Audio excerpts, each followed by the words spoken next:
Okay, we're going to start a series of adjusting videos to bring back the art in chiropractic. We're going to talk about philosophy, science, art, and tension. We're going to talk about chiropractic's potential. Are you guys muscle bone doctors or nerve doctors? Nerve.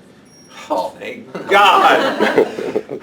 Yes, so it's going to be a lot easier with this group. Okay, we're going to go over the real basic stuff. Okay, speed and tension, focus, and then we're going to have a series of videos on how to correct cervical disc injuries, how to correct a reverse curve, why forward head carriage is involved in Parkinson's. We're going to have a series on thoracic case management, on different techniques for thoracic.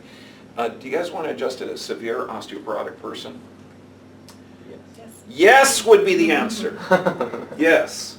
Because what does osteoporosis come from? It comes from acidic blood, toxic, deficient. Okay, if you don't restore normal thoracic motion, you're not going to restore their ability to get rid of carbon dioxide, which is an acid. Okay? Okay, so a lot of the things that you're learning in school that are contraindications are ridiculous. Okay, so we're going to talk about real world stuff. Okay, then we're going to go over lumbar disc management, how to correct traumatically induced scoliosis as well as idiopathic scoliosis. Okay, you're going to learn how to regenerate meniscus. Okay, everything. Okay, and what's cool with this is I'm going to be able to demonstrate certain things. Okay, and that's going to be wax on, wax off. But I need you guys to also practice so I can show how to do it wrong and then how to correct it. Okay, does that make sense? Mm-hmm. Okay, good. Okay, good. So first, we're going to learn toggles. Okay. Now, in schools today, they're teaching how many techniques? One. Okay, good.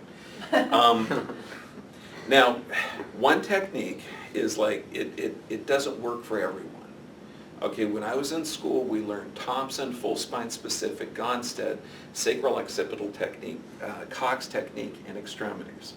And then we had more that you could learn outside, like activator, cranials, you know, and further on. So we're going to go over different approaches from different techniques. Okay. So first we're going to learn how to form a pisiform arch, and this is really basic. Remember this, Doc? Mm-hmm. Okay. So what you're going to do, you're going to put your finger, little finger down like that, palm up like this so it approximates it. Okay. Now I'm going to be demonstrating on a drop table, and what you're going to do, this is the basic toggle where you're going to curl in so one pisiform is on top of another. And what you're going to do, the only thrust is just straightening your arm. It's only triceps. And ideally, and this is the standard toggle that you're going to be doing on cervical, thoracic, lumbar, and this is one tool in your technique, but what you want to do is it's just going to be a straight thrust. If you're grabbing this wrist and driving it down, you're going to blow out your wrist. Okay, if you're slow, you're going to hurt the patient. What we're doing, we're generating a force into the body, and force equals mass times acceleration. So you can be really, really slow and generate a force, or that's going to be uncomfortable for the patient, or you can be really fast, where you arch that up, drive it down, and there should be, from the episternal notch going through two pisiforms, almost a straight line. So you get in and get out quickly. In the old days, you would see the entire intention behind the chiropractor would be there and their whole body would fall over. Okay, so now, do you only want to adjust right-handed or left-handed? No. Oh, you might have to use both hands? Okay, good. Okay, so when you're doing this, what I want you to do, you're going to arch it up, rotate, and drop. Okay, arch it in, rotate, drop. Okay, but hopefully you're going to be doing, okay, set it. So this is going to be the wax on, wax off. Come on, sir, give it a shot. You set it like this. Get rid of the watch. Good God. Okay, now, when you're doing this, you want to make this super prominent. So this pisiform is there. Okay, I should only feel that pisiform. Now rotate in with your other hand. Not grabbing the wrist. You're going to rotate in and get the soft tissue out. This hand is just really, really gentle. Okay, now thrust on my fingers. Okay, now, try it again. Okay, see how his shoulders are moving? Yeah. And how slow that is? Okay, now reset it with your foot. Okay. I should feel it super prominent. That's okay, because you want it. Now make sure that this is down there. Okay, and then adjust. Yeah. Yeah. That's okay. It's gonna, you're gonna see. Perfect. So now, what you're gonna do, all of you are gonna grab a table, and you can have two at a table. There's a lumbar drop, there's a pelvic drop. It adjusts down here. So arch, turn out, thrust. Okay. What I don't want to see is CPR. The shoulder shouldn't move. Grabbing this and driving it down. After about 5 of them, your wrist is going to be sore. Okay. So make sure that you're rolling in to get rid of the soft tissue. Your arch is prominent, and then you adjust. Okay. 2 per table. Okay, good. You can put that on pause because this is just. Oh shit. Okay, now. Okay, make sure that your shoulders aren't moving. Yell when you do it.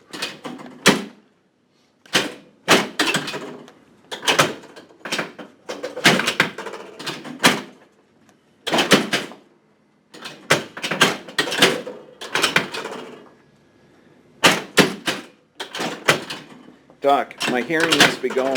I can't hear her yelling. Seriously, do it. Faster than she did it. Oh, Yeah.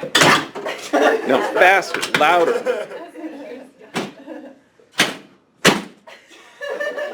Do it, I'm telling you. Okay. You guys don't laugh. Every single time. Yes! It really works, I'm telling you. Okay, so what I want you to do, okay, for homework, because that thing's going now, is practice. Get a drop table and everything else. Is that thing hitting right? Get a drop table. So, well, yeah, go to the school. Or just the head Okay. piece. Anything you Suitable? got. You know, I mean, you could do a toggle anywhere, but just practice. On.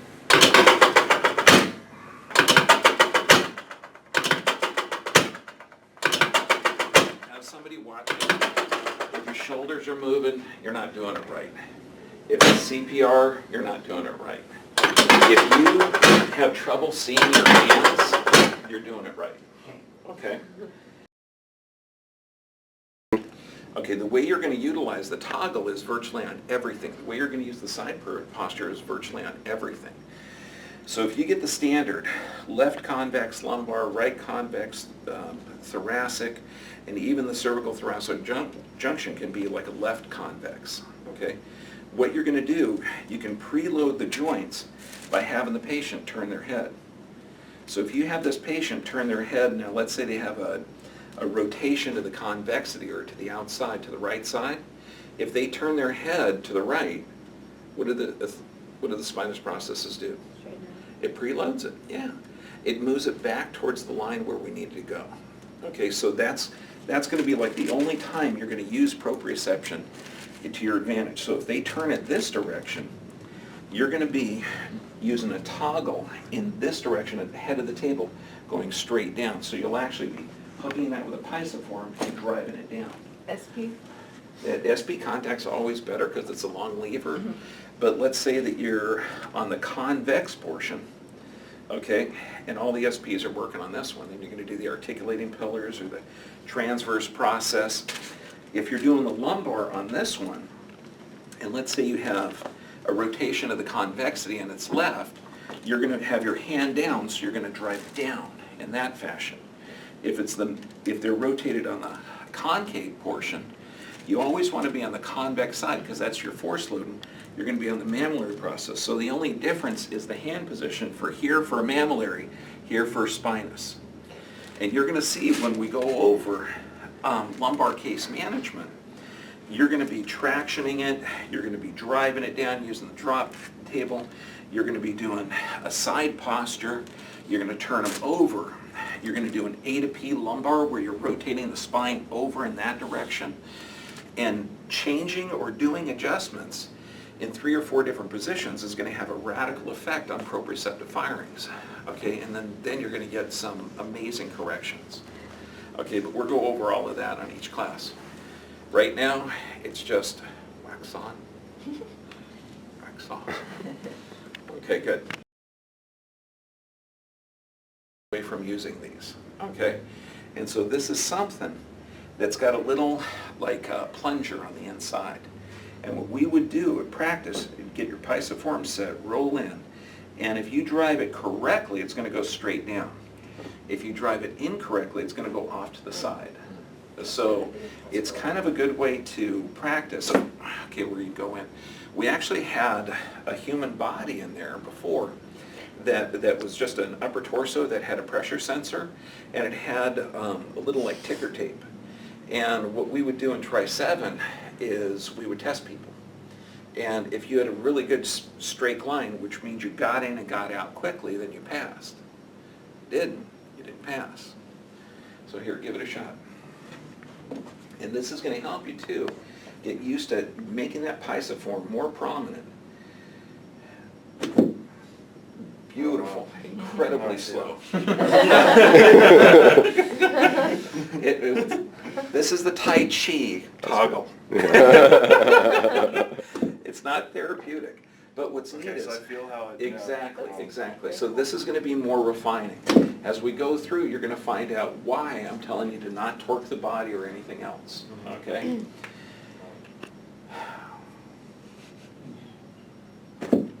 Perfect. Okay. That was good. Okay, good. Okay, so what we're going to do, we're going to assess the C1, which direction it needs to go. Now, we're not going to adjust C1, I just want you to practice the cervical challenge.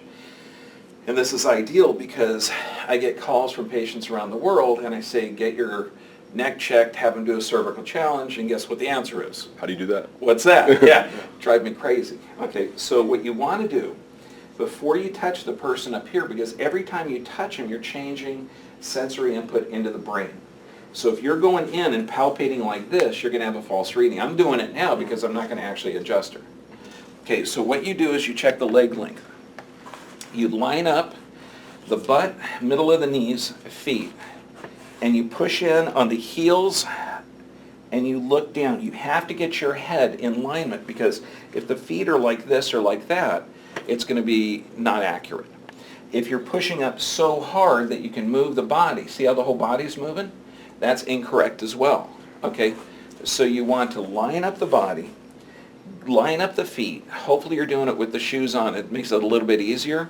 Get your head right down so you're in the plane, and then you can see which leg is not appropriate, okay, or if they're off. And you could say, well, what if they have an anatomically short leg? Still doesn't matter. This is still going to be appropriate. Okay.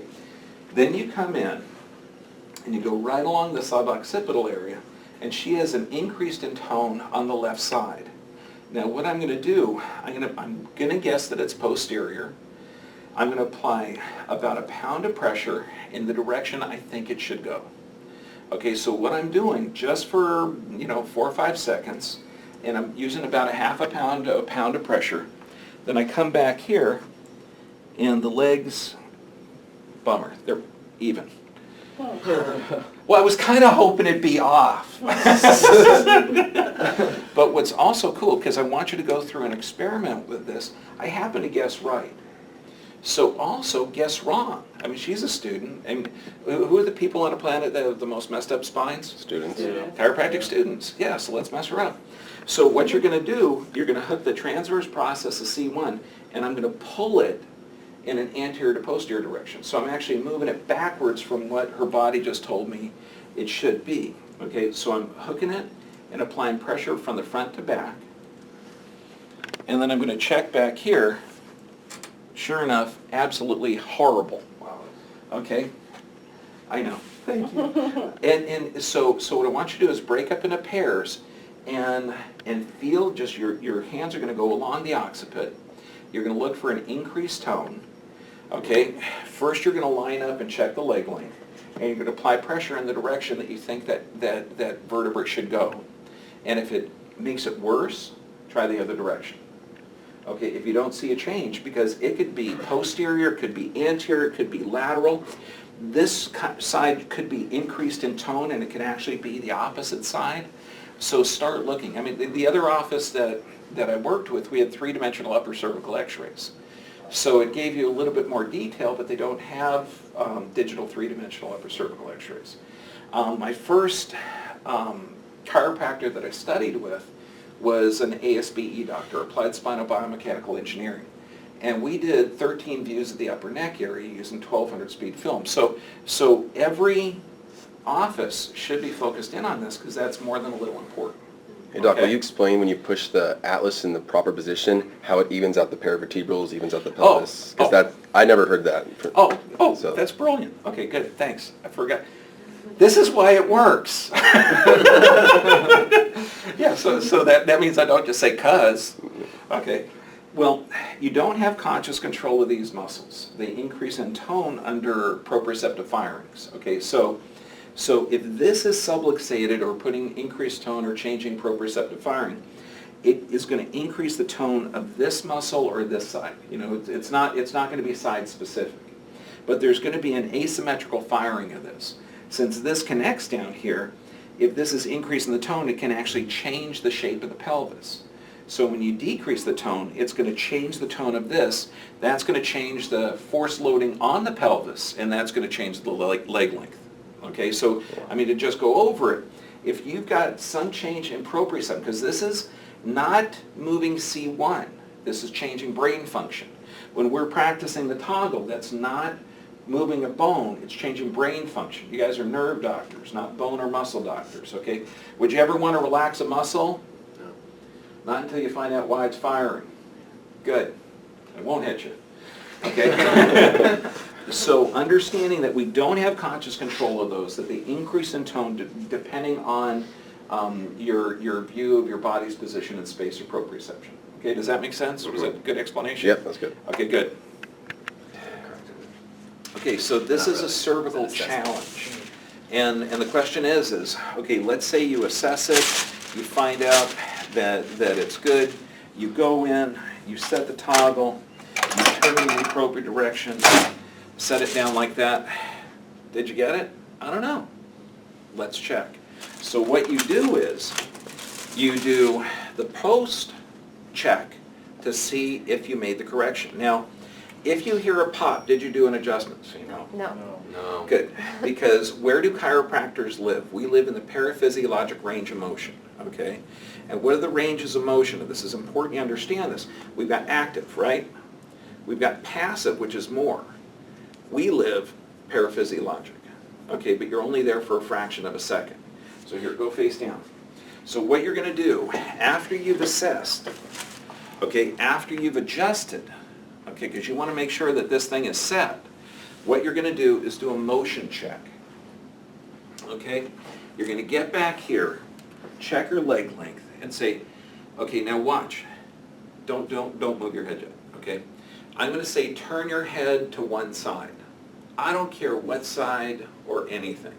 Because if you say turn your head to the right, was that the right, Doc? No, you just turned it to the left. Okay? So say turn your head to one side, but I don't want you looking at her head. Look at this. 50% of the rotation of the neck occurs at the C1, C2 joint. So if you've already completed that, then you should see the legs move a little bit and then even out. Okay, so turn your head to one side. Good. Turn your head to the other side. Good. Go right back in the middle. So that's doing a post check. Turn your head to one side, turn your head to the other side. And what you're going to see is if you see it move out of sync when she's moved to one side or the other, then you need to go back and recheck it. Okay, because there's something not appropriate. And when you clear C1, I always like clearing C1 the first, because any change of increased tone in the paravertebrals and any change of proprioception, C1's one of the, most powerful bones that you can, or innervated areas that you need to pay attention to first. Okay, any questions? How many techniques involve just C1 adjusting? Oh, I think that I know of like 5. Yeah. Okay, there's probably a lot more. Okay, and it is so vital, particularly, when I bring up a case that has had 13 neck surgeries and there's only C1, or the muscular dystrophy patient that comes in here whose neck is almost fused, okay, in massive scoliosis, you know, C1 is incredibly vital, okay? Good. Is do a motion. So what you're going to do now is do a motion cervical check, okay? You're going to support, line up, look at here, and make sure, because I'm going to see how much pressure you're putting. Also, I want to make sure that the feet aren't turned or rotated. Make sure your head's looking right down on the plane so you have an appropriate line of sight, okay? And check to see if there's a change on motion. Cool. Okay, so some of the things that you want to make sure that you're doing, okay, is head posture, and this is going to be the cervical challenge on top of the challenge. So you've done the cervical challenge, you've assessed it, checked the leg length, you've seen it even out, you've done the toggle, okay, or whatever adjustment. Hopefully it is going to be a toggle because that's going to actually move it beyond that paraphysiologic range of motion.